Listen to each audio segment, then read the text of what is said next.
For 10 years, my life wasn't my own. Every paycheck, every raise, every extra shift I scraped together went straight into my parents' debts. When bill collectors called, I was the one answering. When foreclosure notices came, I was the one at the bank, begging for extensions. When utilities threatened shutoff, I was the one wiring money overnight. I told myself I was doing it for family, that one day they'd look at me with gratitude instead of disdain. That one day, my sacrifices would mean something. But with my parents, that day never came. Every month, I'd hand over the bulk of my salary while they smirked. "Good kid," Dad would say, like I was a dog who fetched on command. Mom would snatch the envelope and mutter, "Barely covers it. Try harder next month." Please subscribe to our channel and tell us in comments from where are you watching this video. And while I worked doubles and skipped meals, my sister Nicole floated through life like she was royalty. Shopping sprees, weekend getaways, designer clothes, all funded by the roof I was breaking myself to keep over our heads. "Nicole's future matters," Mom would say when I protested. "She's special. You're steady. That's your role." Steady. That word dug into me like rusted nails. Steady meant invisible. Steady meant nothing. The final insult came at Christmas. The house glowed with the lights I'd paid for. The tree glittered with ornaments I'd unpacked. The table overflowed with food I'd bought. I stood in the kitchen doorway, exhaustion clinging to my bones, waiting for maybe, just maybe, a word of thanks. Instead, Mom cleared her throat, raising her glass. "We have an announcement."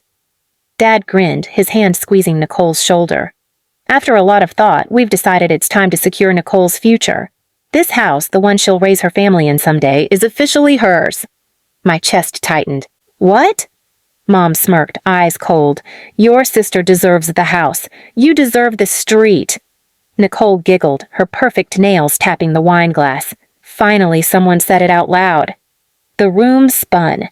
10 years of sacrifice gone in a single sentence. My body shook with rage, but their laughter drowned it out. Dad leaned back in his chair, sneering. "Don't look so shocked. You were never meant to keep it. You were just meant to pay for it." The words hit harder than any debt collector's threat.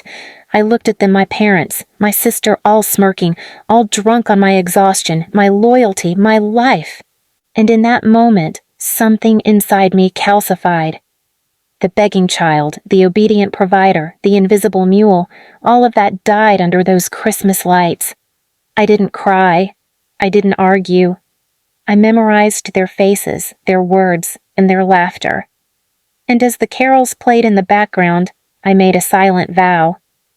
They thought they had cut me down to nothing. They thought they could throw me to the street after bleeding me dry.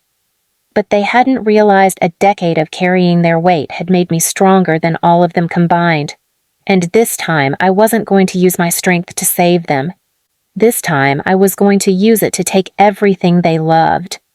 The days after Christmas felt like walking through a house that wasn't mine anymore. Nicole floated through the halls in silk pajamas, humming like a queen surveying her castle. Mom rearranged the living room, talking about fresh starts and Nicole's taste. Dad strutted through the garage, bragging about finally securing the family legacy. And me? I became a ghost in the very house I had saved from the bank 10 times over. One night, I overheard Nicole on the phone with a friend. Can you believe it? They actually told her to her face the house is mine. She looked like someone kicked her puppy. Honestly, it was hilarious. Her friend laughed through the speaker. Nicole whispered, "She's not going anywhere, though. She's too desperate. That's the best part, she'll still keep paying for things." I bit down on my lips so hard I tasted copper. Desperate? No, not anymore. The shift happened quietly. I stopped answering bill collectors. I stopped wiring money to cover their credit cards. When Dad barked, "The mortgage is due," I shrugged. Not my problem anymore. His face flushed red. "You ungrateful brat. After all we gave you." I cut him off with a laugh colder than ice. "You mean after all I gave you?" For the first time, silence filled the room. I started keeping a separate account. Every dollar I once funneled to their debts, I stacked away. My overtime hours, mine. My tax return, mine. They didn't notice at first, too busy living off the illusion of security I'd built. But cracks spread quickly. 2 months later, the water company shut off service. Nicole shrieked from the bathroom. "The faucet won't work!" Mom stormed into my room. "Why didn't you pay the bill?" I looked up from my notebook calmly. "Why didn't you?" Her face twisted. "Don't get smart with me. This house is your sister's future." I closed the notebook slowly, standing until we were eye to eye.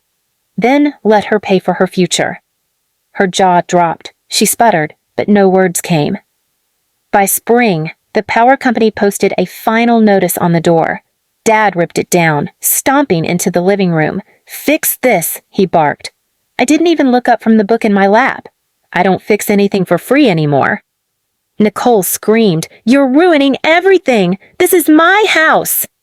I tilted my head, then start acting like it. Houses cost money. Did you think roofs pay for themselves? The silence after my words was thick and poisonous. And that's when I knew. They weren't scared of the debts themselves.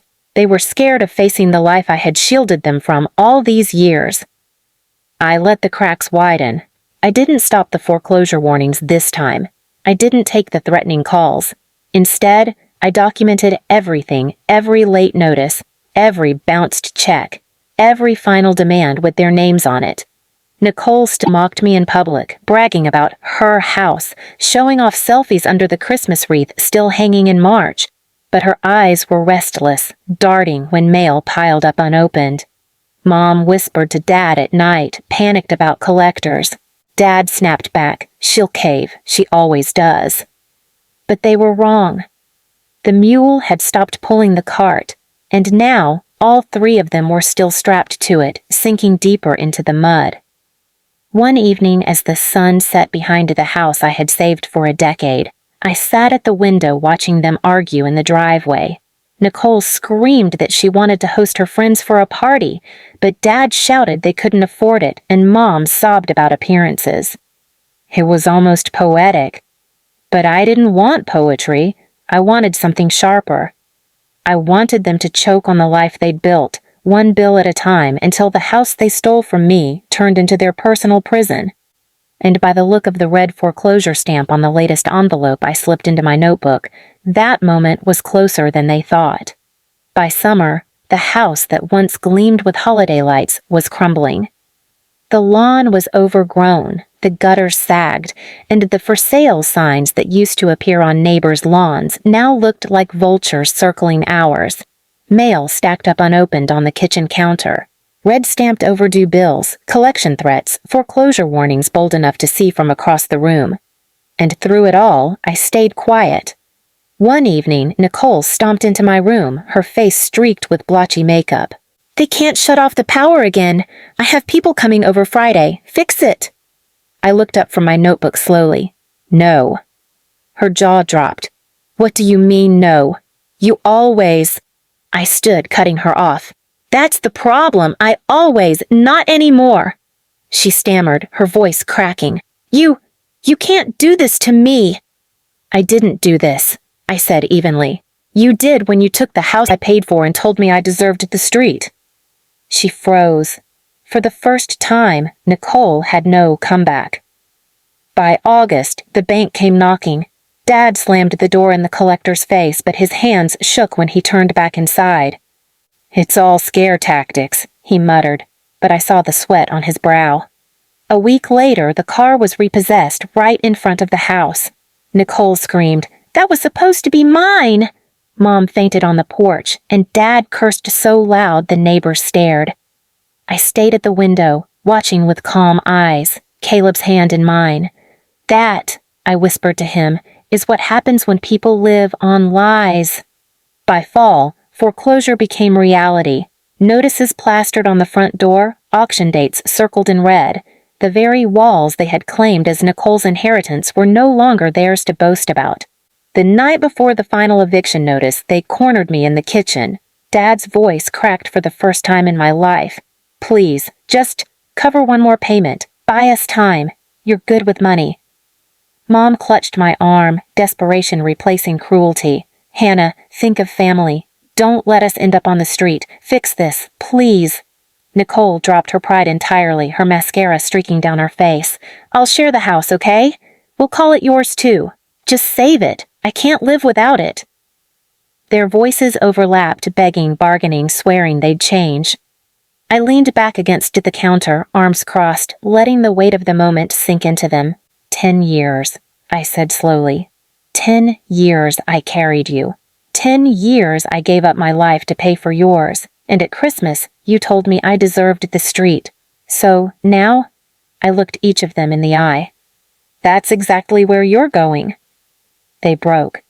Dad sank into a chair, his head in his hands. Mom sobbed, her shoulders shaking violently. Nicole slid to the floor, her nails clawing at the tile. I turned to Caleb, who stood quietly by the door, his backpack ready. Come on, baby. We've got somewhere better to be. We walked out the front door together. Behind us, the house groaned with the weight of unpaid bills and broken pride. My parents and sister stayed inside, choking on the silence of the walls they once claimed as their throne. A week later, the house was auctioned. I drove by once just to see strangers carrying furniture out, Nicole's shrill voice echoing down the street as she fought with Dad, Mom clutching boxes of broken memories. They didn't see me. And that was fine. Because the real revenge wasn't in shouting or exposing them or making them kneel. It was in watching them finally live the life they said I deserved at the street. And this time, I wasn't part of it. Please subscribe to our channel and tell us in comments from where are you watching this video.